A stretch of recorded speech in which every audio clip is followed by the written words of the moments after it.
This is Radar from the Entertainment Blog coming at you another edition of movie reviews and observations number 203. So the first movie I watched was the movie Wish by Disney. And it's barely 90 minutes because, with children movies that are cartoons and things like that, it equals a lot of animation, and so the credits are long. The movie had, again, some interesting original songs, but none of them were catchy enough for me to remember them or to sing them.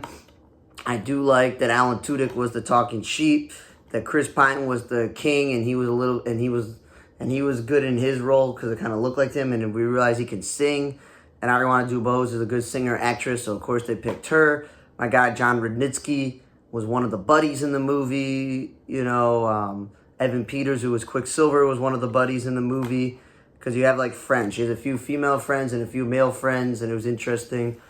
And the movie was literally in this place where you can come from wherever you are. You can feel safe here because the magical king, takes your wishes and saves them. But then things turn out to not go in the way they're supposed to be.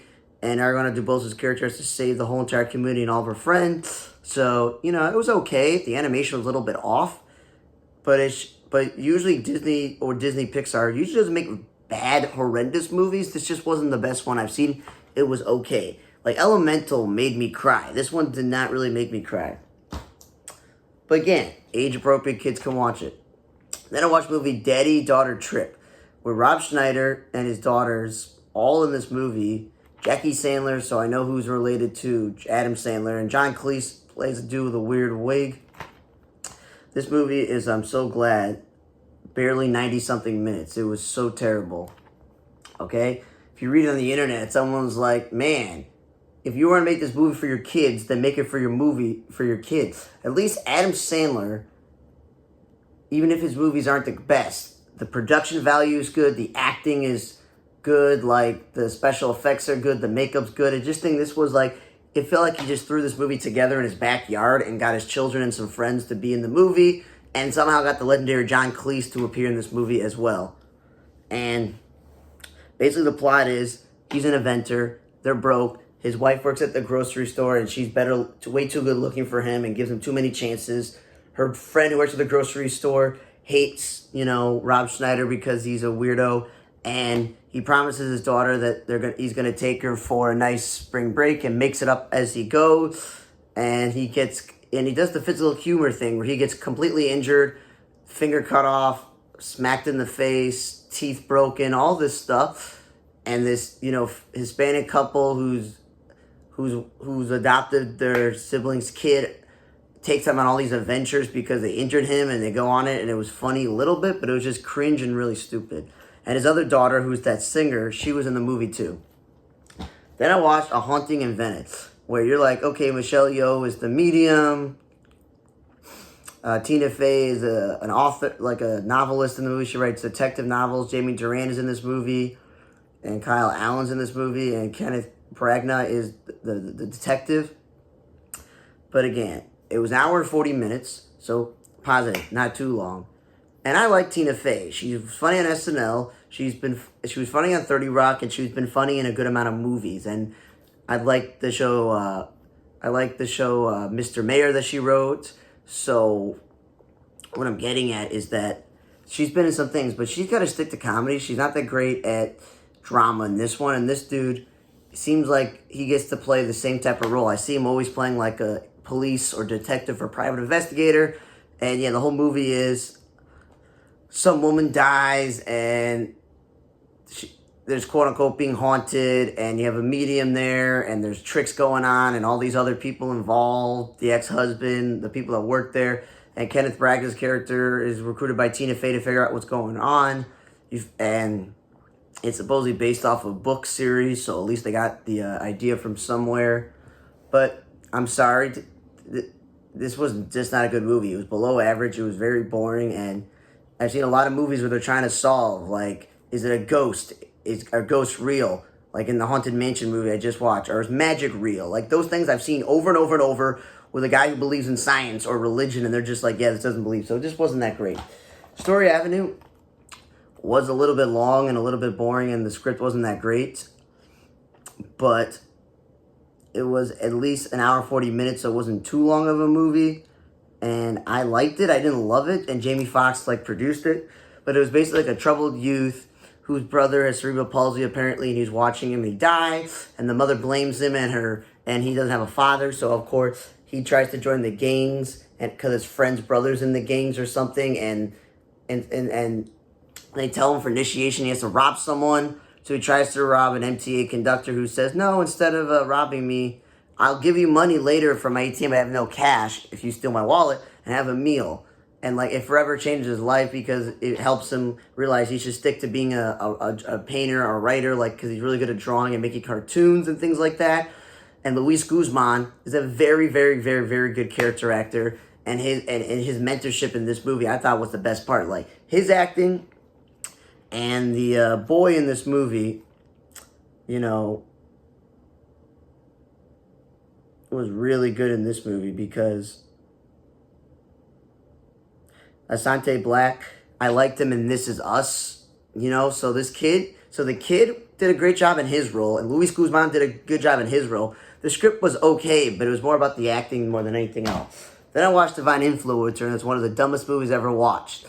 I like that they want to poke fun at social media and Instagram and TikTok, all those places, and that people can quote-unquote make a living telling people what to do or being like an influencer for the specific design or fashion clothing. And the movie is literally, well, she loses her job because she makes one little mistake because you realize everything in her life is captured on camera and everyone hears anything and maybe her assistant threw under the bus. I don't know. And she's down in her dumps because she's selfish and she screws her friends over. And then she has to go to a homeless shelter and live there and takes the job under false pretenses, but then learns the lesson of caring for others and making an impact in other people's lives and getting in a romantic relationship with someone she went to high school who's now better looking, who runs it.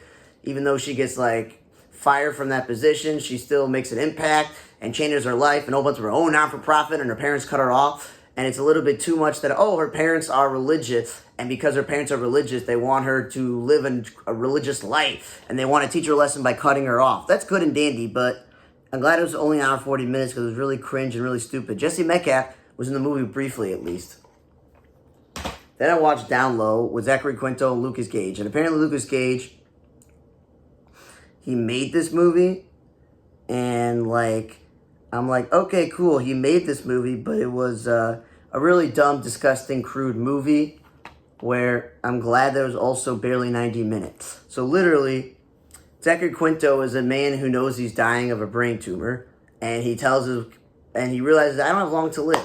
So he thinks he's been living a fake life with his wife and kids, so he says, I'm gay. In real life, he's gay, so I understood why he drove him to this role. And his wife leaves him, and the kids leave him, and they tell everyone in the community he's gay, which, again, was weird to make little cards and send everyone this, that they're divorced because he's gay. And he calls up an erotic massage sex worker who's super queer and 100% gay. I don't know if he is in real life, Lucas Gage, but he's out there. He doesn't have a problem with it. He's not closeted. And he's like, you gotta experience all this stuff. And they call someone up on like a fake Grindr app, and then guess what happened? A horrible situation happened where they think they kill someone and they have to try to figure out what to do with the body. First, Lucas Gage leaves and then comes back. I'm sorry to ruin it, but it's like he then comes back, and this whole movie is them like, what to do with this dead body and what they should do. And then they call up another person on Grindr who apparently likes to have sex with dead bodies or eat them. Again, weird and stupid, and use him to dispose of the body. And then they do drugs. And then the old lady neighbor's on drugs, and she comes over and tries to ruin things, and et cetera, et cetera, et cetera. That in the end, people, the two people, they have to cover up murder.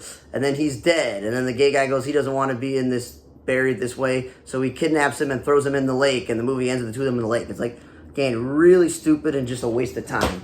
Then I watched Warhorse 1 with Johnny Strong, where, again, it was like a 2-hour movie. It was basically shortly after the 2001 withdrawal of the United States from military. His helicopter of the SEAL teams gets knocked down, and he's the only one there to save him. And there's a missionary group that they need to save to get out of there, and this girl's the only one. So the whole movie is him trying to make sure that he gets out alive and this girl gets out alive and deal with all the bad guys in Afghanistan. And it didn't seem realistic that he had enough bullets or guns to continue to fight people where he was at the beginning of the movie, and then continue to find the girl, and then continue to take the girl over and over to where they're going, and then we get kidnapped. And he tries to then, you know, when he does that, you know, realistic. But at least once or twice in the movie, I would say this with my friend who used to be in the military and does private security, that at least once or twice in a movie, I saw this guy pick up enemy combatants' guns and ammo and stuff, which makes sense because there are other times where no one's picking up the ammo or the guns, and you're like, how's it realistic? But obviously I knew this movie was going to end one way. Either they all die or they all get saved, and that's pretty much what happened. So it's definitely way better than that movie I watched last week about the child sex ring, like, mission and stuff like that. Well, I think the best movie I watched this week was Story Avenue, based on the acting of Luis Guzman and Asante Black, and then Disney's Wish being an average Disney movie, and Warhorse 1 being an average horror movie. I would say, unless you're like someone who likes to watch all the LGBT movies, then watch Down Low, but it's a waste of time. If you're a Christian person, maybe you want to watch Divine Influencer, but don't. If you want to watch mystery movies or movies based off books, or you like Kenneth Branagh or Tina Fey or Michelle Yeoh, go watch Haunting in Venice. And if you're like obsessed with Rob Schneider, like your favorite actor, and you want to watch every movie he's in, cool, watch it. But those 4 movies, I feel like, even The Haunting in Venice, even though it had a lot of publicity and there was commercials and trailers for it, just don't watch it. Okay, but at least 7 movies I watched this week, at least 3 I thought were positive enough. Thanks for listening to another edition of Movie Review Observation number 203. Thanks for listening to it on the Radar Entertainment Blog. I'm Radar. See you guys next time.